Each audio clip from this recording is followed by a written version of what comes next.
Meet the LumiEasy Commission Remote. Still checking lamp positions one by one? In commercial lighting projects, this can take a lot of time. In large projects, with dozens or even hundreds of fixtures, more lamps mean more checking and more on-site communication. Try the LumiEasy Commission Remote. First, press the power button to turn on the commissioning tool. Then press button cursor to create new zone and group, and long press OK button to send the command to all lamps. The lamps will flash. With this remote, engineers can directly identify the target lamps. This helps reduce checking work on site.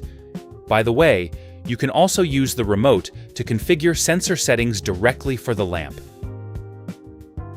However, please note, if you use the remote to set sensor parameters, the actual parameters will follow the remote settings.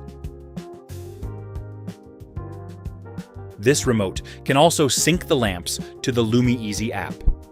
First, select the zone set by the commissioning tool, then search for all lamps within that zone. When the lamps are added to the app, they will flash again for confirmation. Next, enter the group set by the commissioning tool to view all lamps within that group. You can also check the group on the group page in the app and run group linkage. This mode is especially suitable for commercial lighting projects. Installers can set zones and groups in batches. They can also apply sensor logic faster. This makes on-site commissioning much more efficient. For more product details, please contact LumiEasy. Visit LumiEasy.com for the latest smart lighting solutions.